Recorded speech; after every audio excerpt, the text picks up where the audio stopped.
Nature is always full of surprises and adventure, and I loved it since I was a kid. It's today one of the best things that can happen to me, to be out in nature, to relax, to unwind, to enjoy life, basically. I have a lot of questions, honest questions, like things I really don't know the answer for. And if you know more, or have some answers, then please type them down in the comments and let me know. Because I'm a theologian by education, I'm not a biologist, and I'm very likely not aware of what science has found out already. So, one question would be, not so much how life developed, but why. I mean, given my small understanding of the processes that were involved there, why did life start to happen? I mean, all these molecules in the primordial swamps or whatever, why did they come to life? I mean, there was no need, there was literally no need for them to do anything, to get anywhere. They could have just chilled. How did life accidentally come to life? And the second question I have, maybe it's related to the first one, why didn't life stop again? Meaning, a paramecium, gets engulfed by an amoeba, if that's possible, by the sizes, I'm not so sure, but why do they mind? Why don't they just let it happen?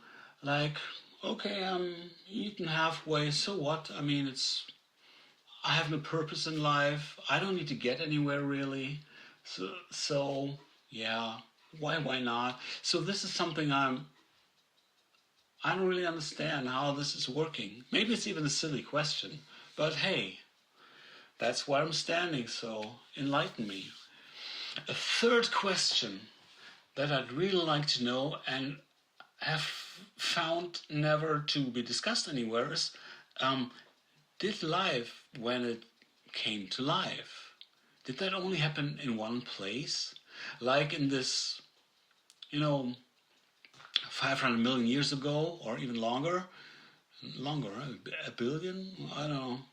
When the first bacteria were fossilized. Might have been a billion years. Okay, but when that happened, did it only happen in one place? I mean, the world was big and vast and empty, so there might have been a North Pole swamp and a South Pole swamp, and things might have happened parallelly at the same time, independent from each other. Do we know anything about this? Why should it all have happened in only one place? Meaning, does life really have like one ancestor, one common origin, or did did evolution create things simultaneously in 1, 2, 10 places on Earth at the same time? And do we really have different lineages of life? And we're not all, related to each other. So I don't know. I mean, it seems likely. So if you know anything about that, because I've never found it discussed anywhere, please let me know in the comments. One thing I want to point out here. These are honest questions. I'm not trying to make an argument out of unanswered questions, which might not even be unanswered. Saying like, aha, see, science doesn't know, therefore God. I'm not trying to make this at all. That would be a fallacy on two accounts. First, maybe science already has or someday will have the answers to the questions or to the gaps I'm trying to squeeze God in. And when they have these answers, these gaps will vanish. and then my arguments were crap from the start. Second, why does science have anything to say about God anyway? It's not their field of expertise. They can't say anything about it, about him, with their methods. You see what I mean in a minute. So, up to this point, things are really already fascinating enough. But when I became a Christian, things rose to a whole new level. I come from a non-religious family, and when I first started to believe in God, I was even more fascinated than I was before. Nature fascinated me, and now what really made me happy was that I could say thank you to someone who I believed by then had created everything. By that time I didn't know yet that there were two accounts of creation in the Bible next to each other. First chapter, second chapter. And when I found that out and started reading these texts, I was confused because they were different, so different in fact that they couldn't be both literally true at the same time. Sure, they had different facts and information. They were complementary, so they were both important, but there was no way they could both literally be true. Now what? Could God still be the creator of the earth, even if the stories about how he did it were not literally true? Would I have to give up on this thought altogether and only believe what I was taught about evolution in school and in my beloved dinosaur books? And this is exactly the point where the tragic begins, because this is where some believers take a fatal wrong turn. The result being that the findings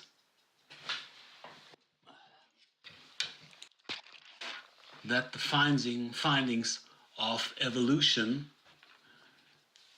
and of faith become irreconcilable enemies in their opposing trenches.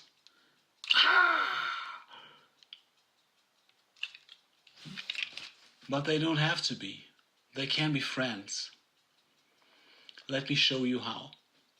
We're comparing now science, the natural kind, with religion, more specifically Christianity. Science has an object that it explores, and that is the physical world. That means the world of matter. It has certain methods to explore this object. For example, research, which includes the prior findings of the scientists, measurements, experiments. With all of that, science wants to create data.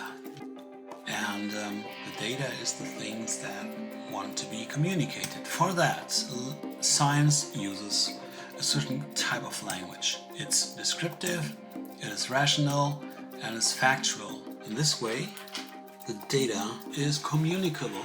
How about God? Does he play any role in this? Well, he is quite literally not in the equation, because science would do a bad job if they included in their methods, in their measurements, in their experiments, a God who is doing miracles. That's not working. We're not getting the correct data there. So, let's compare this with Christianity. Religion also has an object which it explores, and that's not the physical world, it's the metaphysical world, the world beyond the physical world, the world beyond matter. So, quite obviously, follows from that the methods that religion uses will be somewhat different than scientific methods, because their object is different too. What methods these are, please bear with me and let's skip this for a moment because we need to lay some more groundwork. But we will definitely come back to that. Let's move to the point of language. The language Christianity uses is narrative, and it's poetic, it's descriptive, it is metaphorical, adorational because often God is praised, which leads us to the next point. Of course, God is not only in the equation, he is at the core of it all. So, as you could see from my chart, scientists do not include God in their work. God is not observable with scientific man-made tools. Does that make science atheistic? Well, in a way, yes. Science needs to be atheistic in their methods because they can't do their work, find out data, get stuck and say, oh, that didn't work, so probably let's just say God did a miracle and then we just, we're done here. So science needs to exclude divine intervention from their work because otherwise they couldn't do their work. Divine intervention isn't measurable. Does that mean then that scientists have to be atheists? No, not at all. 65% of all Nobel Prize winners were Christians. Scientists can believe whatever they want, as long as they do not include divine intervention in their work. But that, of course, raises an interesting question for a believer. If science can do all the work, all the description of, let's say, the earth came into existence and life came into existence, if they can do all that without taking God into account, doesn't that mean that God becomes redundant? Or put differently, can science throw God off his throne into the dust whence he once claimed to have created man in the first place?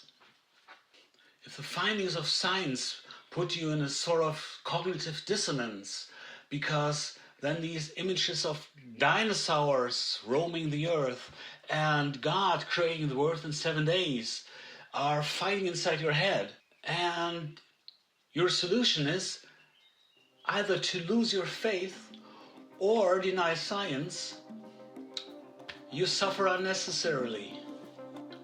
Let's go back to my chart here. While science has its methods to explore its object, religion has it too. Religion also does research, for example the Holy Scriptures, the Bible. There we find enough information about God and our religion. A very important method, of course, is prayer. That means communication with God. This is probably the most important fundamental method religion can use. The result we want to achieve is not data, is not knowledge, but a relationship with God. So, what is the conclusion of this chart? Science uses methods that are designed to explore the physical world, the world of matter. If scientists do not find a hint for God in their work, then precisely for that reasons that they employ methods that were designed to work without God. Religion, on the other hand, uses methods that will not give you much information of the organization of the world of matter, but that are designed to explore the world beyond and behind and before the world of matter. So, when scientists say, show me your evidence of God, and all your personal witness and your personal experiences will not convince them, then of course, because they're not they are not reproducible. They cannot measure them. Scientific methods reach their limits there. Religion has different methods. And if you, as a scientist, refuse to acknowledge other methods of gaining insight beyond that which can be measured, well, it's up to you. But to me, it's an arbitrary and yet willful self-limitation. As a religious person, specifically as a Christian, however, it's also good to be aware of the limits of our methods. In reading the Bible and your communication with God, you will have marvelous insights and life-changing revelations.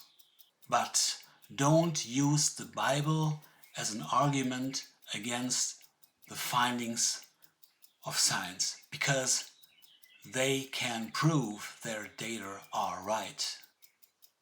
The authors of the Bible didn't know and didn't share our modern standards of scientific research. They were not so much interested in how things came into existence. They were more interested in the why and in the who. They were interested in seeing and finding God's hand in everything. Take, for example, the fact that we have two narrations or two texts about creation in the Bible right next to each other. They have been kept there in all their differences forever until today. Why? Didn't the people who wrote the texts or put them together and read them, did they never realize that there were differences that didn't really match up and line up? Of course not. The fact that they kept these both accounts of how created the world next to each other proves that they were not so much interested in how everything exactly happened chronologically and how much time it took. But they wanted to praise the Creator and show especially what role the human being has in God's creation, what His plan was. So, do I say that God could not have created the world in 7 days? Well, I suppose He could have. He's God. He can do everything. But there's evidence, scientific evidence, that it took longer than that. Does that make the Bible untrue? No. What the Bible says about God and about human beings and the sense of it all still can be true in spite of science. What it boils down to is the fact that truth not always is literal truth, and that the Bible, because it touches a world beyond the visible world, does not need to be accurate in everything it says about the physical world. When Isaiah gets his calling, he sees God on his throne, and the seams of his garment fill the whole temple. And Isaiah sees that and says, oh my God, oh my God. I'm pretty sure that afterward, Isaiah didn't waste any time running around, looking into the sky, trying to find that throne of God that he just saw. It was clear to him that it was a vision, that like God visualized something for him, maybe even in a metaphorical picture that is true, that God reigns majestically above everything. And still, there's not an old man in a chair somewhere in the sky. I'm sure Isaiah understood that. And this is an example of how the Bible can be true, even though its truth sometimes isn't to be taken literal. The problem that makes science and religion enemies is almost always an unrealistic teaching about the truth of the Bible, that the Bible is infallible and true in every aspect and is always literally true. I've made an extra video about how the Bible is or is not God's Word. If you're interested, you can watch it. You'll find it somewhere for closure.